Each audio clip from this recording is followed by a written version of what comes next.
DJ Lyvio G, Southside Jamaica, Queens.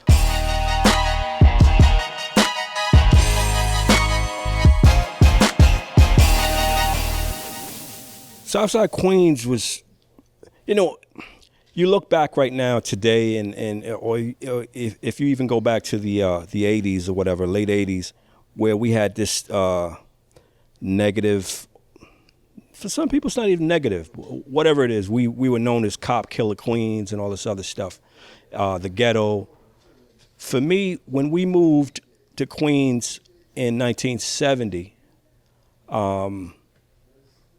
it was a great environment. You know what I mean? We got our first home. My mom and dad bought their first home, and I lived on Sufton between 111th and 112th Avenue. It was a great time. I mean, you had community. You had friendships. Everything evolving in school. It was a wholesome community at the time. You know what I'm saying? We played games. You know what I mean? Ring Olivia, Skelly boards, all that stuff. So it was a great time. You know what I mean? I never saw it as a negative thing, or we. Also, I think my mom and dad provided, so we always had. You know what I'm saying? So it was middle class. So it was good. My dad was a musician. He played the trumpet. You know what I'm saying? He's from the Caribbean. So he was part of the largest Caribbean bands out there. So from the time I could remember, from my infancy, I always heard music. So there was always music in the backgrounds or whatever. So for me, me and my brothers, our aspirations were to get involved in music. I played the bass, I played the sax. My brother played the drums. My other brother played lead guitar. You know what I'm saying? So we wanted to be the Jackson 5, with three of us. So that's what it was for us, That's what it was, early on. And the influence came, like I said, from my dad, because, he was musically inclined, and he loved music, and he played music. He made records. So we had a focus, and our focus was to, play instruments and become musicians, and indulge from that arena. But something happened somewhere around, I guess, 1974, 75, whatever. My oldest brother, I don't know where he picked it up from or whatever. One day he came home and he bought some equipment, turntables, and he didn't even have a mixer, But another colleague, a good friend, consider him a brother, who's now deceased, had a mixer. And with that, Sound Experience was born. So they grouped together and formed what would become later on Sound Experience, the DJ group. I remember going to my first actual club. I'm probably 10 or 11 years old at the time, and I had no business being allowed in there, but somehow my brother paid somebody at the door. I'll never forget this. This is New Year's Eve.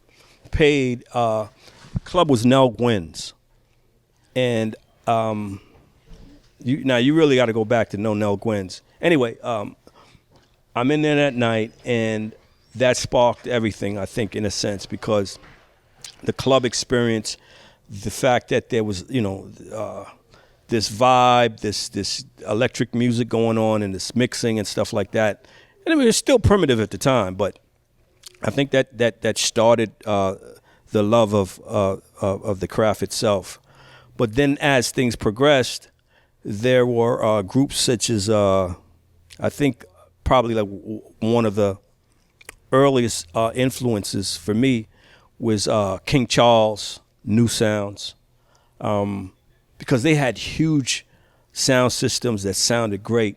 It's one thing to have like a great system in a club area, and then it's another to be a mobile DJ and possess that much sound and being able to bring that out on a daily basis or whatever. So that influenced us greatly because, like I said, my brother originally, what he had, he went and got, some basic, house speakers or whatever.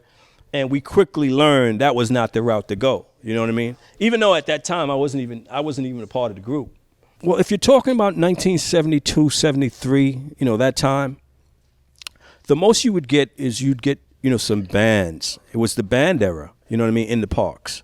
You'd have one of the biggest groups out of South Jamaica was Natural Explosion.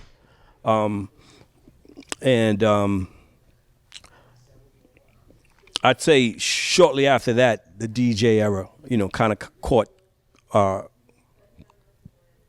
ear. You know what I mean? But before then, it was bands. It was some really good bands that were doing their thing. MCs weren't really MCs. They were master of ceremony at the time. It wasn't rhymes as today. If you classify an MC today as somebody who has these fly rhymes or who can say all kind of stuff and twist it. It wasn't that back then. It was call and response. It was like, it was a whole different thing. And to answer your question, one of the first guys who was really we really looked up to at the time was a guy by the name of JD. JD was part of New Sounds, And if you ask anybody that came out of Queens that go back that far, he's definitely one of the people that, they'll tell you.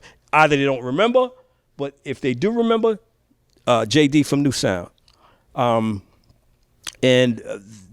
that was the nucleus of an MC. Now, things change rapidly, so 6 months, a year later, it's something totally different. So, things just kept progressing. My brother bought, like I said, some they weren't even Techniques. Were they Pioneers? I think there might have been some Pioneer home turntables or whatever. And they were sitting there. At the time he was working, and he worked for Macy's, scooping ice cream, and he bought, he took his money and he bought some turntables and stuff. But they were sitting in the house. We had the mixer. I'd come home after school, and I got on, I started playing the records or whatever. And because of the dedication, I just got good at it. You know what I mean? I got really good, and somehow I became the focal point of the group. So the original sound experience was not what it was. When they started in 74, 75, by the time 76 came around, it was a whole new trio. It was a whole different set of people that were there. Some left, some came in, and it evolved into something else. Like I was saying, for myself, who wasn't part of the original, you know what I mean? I became the main guy. I made the decisions where we're going to play, where we're going to do this, we're going to do all that stuff.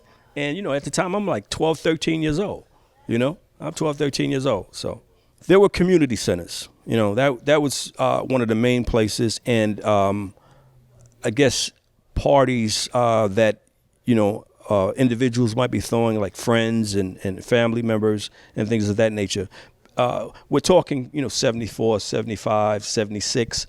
Back in those days, there was a lot of basement parties. You know what I mean? When you first got started. And then came the community center, and then came some of the clubs and things of that nature. Then we started playing high school dances and all that other stuff. That evolved into all of that. But originally, that's where it started.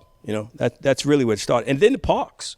Once we bought out the sound system, the word would spread so far that everybody would come out, and within a matter of hours, you couldn't even get a car through on that very street, because there'd be so many kids and so many Frank stands and ice cream trucks and everything else that was going on, So whether it was Ajax Park, whether it was Lincoln, whether it was 48 Park, whenever we decided, we're going to take our equipment and go, that's all it takes. That's all it took, because after that, it was just like, forget it. It's an event, and it wasn't promoted. It wasn't like any given notice prior to.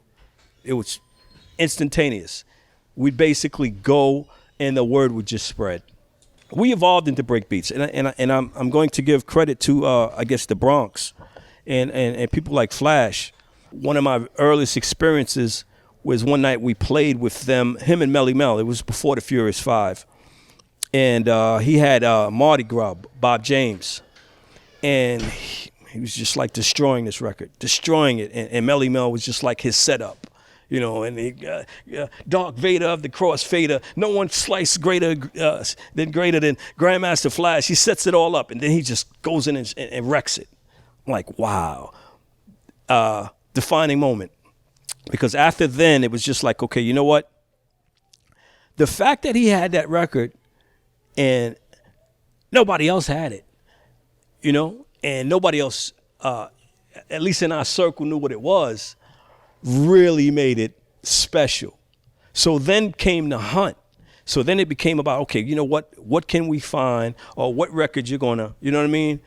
What breaks you're gonna find. That evolved that whole break era for us out here in Queens. I mean, I know for me, I can't speak for everybody else, but that's how it changed things. So it progressed from just like, okay, you know what, these are the hot records. Because I remember there was a record shop on Sufton and Jamaica Avenue. It's Mike Record Shop. And Mike was the go-to guy. He's this old white guy. Well, he probably wasn't so old, but, when you're 12, 13, or 14, he's old. Mike says you need 2 of these. You bought 2 of these. You understand what I'm saying? This Gloria Gaynor, this the hot, you went to Mike every week, $100, $150, whatever you had in your pocket. Whatever he said was hot or what you're going to need, you bought. And so Mike was the definitive person in South Jamaica. And I'm sure people like Divine Understanding, you know what I mean? Who, or even Chuck, Hank Shockley, people like that from Long Island, who would travel all the way out to Queens to get their records, can concur to what I'm saying. It was really that kind of experience at Mike's Record Shop. I always got full support, from my family. For the most part, my mom got mad at me most of the time because we had a porch in the back of our house, and on any given afternoon, I'd get home, I'd get off the bus, and there'd be 12, 13, 14 kids waiting for me to get off the bus. I kid you not. And she didn't get home from work until about 6 or 7. But by the time she got there and she walks in the house, I've got the system cranked, and it looks like a party's going on, and she's not having it. So, you can imagine. You could definitely imagine. She'd come home and get out. Everybody get out. Everybody get out because this, guys and girls grouped, and I'm playing music. So it was intense. I think what I did earlier on definitely struck a chord and was definitely an influence for them, to pick up the turntables and aspire them to become DJs because, I'm sure if nothing else, early on for them, they would go into the events, they would go into the parks, and they would see my sound system. They would see my my ability to command the crowd. They'd see my ability to make the party happen and have everybody have a good time. So that definitely influenced a whole, a whole slew of up and coming DJs, after, I did so much early, that it didn't even dawn on me what I was doing at the time, because it was. I never sat back and looked at it until like years later. It wasn't until I, was pretty much an adult and had, moved on and started doing other things that I realized, the actual influence and some of the things that, I had done. Because when you're doing it, you're in the moment, you know what I mean? And you don't step out of yourself and say, what, I'm doing this, I'm doing that. And it never even occurred to me, what it was really about and the influences that it was making on other people's lives. I've since had conversation with guys, I'm saying, some newer DJs or whatever, who were like, wow, Liv, you were an inspiration for, you're one of the reasons why I'm doing what I'm doing. You know what I mean? And, I didn't look at it at the time. I didn't even think about it. I was too busy in the moment, doing what I was doing and enjoying it, I wanted to make records. One of the reasons I think early as a kid, because my dad made records. He was a musician. He played the trumpet. And somehow it just seemed like, it was a different road, that I was going to travel to get there. But out of nowhere, my DJing made me a producer. You know what I mean? It opened up a whole nother door for me, and that wasn't planned. That wasn't planned. It's just something that, it happened. It's like, okay, now the DJ's the producer. He has the ear. He's in the studio. He's commanding such and such, whatever. And that's what happened for me, And I build on that craft. For me, it's the crowd, what you get to do to an audience. I don't think there's any other feeling like it. The bigger the crowd, the better I get. You know what I mean? I can play for 2 people and get up, but you put 100, 200, it just, it just gets better for me. You know what I mean? So that's what does it. You know what I mean? Yeah, you put me in if I play at a festival, forget it. I'm just gonna get so high, it's just like gonna take me somewhere else, And that's what does it. That's what does it. If you told me that back 40 some odd years when I first touched the turntable, it would allow me to, feed my family and take care, I don't think I saw it then, but you know what I mean? But yeah, that would have to be it. The fact that I can, provide and take care, from that early essence of just putting a needle on a record and playing for a small crowd. Because I remember my very first party. I remember the very first party I ever did, maybe about 75 or so. And it's a basement party, you know what I'm saying? It's all the neighborhood kids or whatever. And I was asked to DJ. And I set up the equipment, everything's, ready to go. Place gets packed. Granted it's a basement, so 25 kids is packed. I could not get my hands to stop shaking. Literally, like, every time I'm going to put the needle or the cartridge on a record, my hand is like shaking. So I'll never forget that. But as the night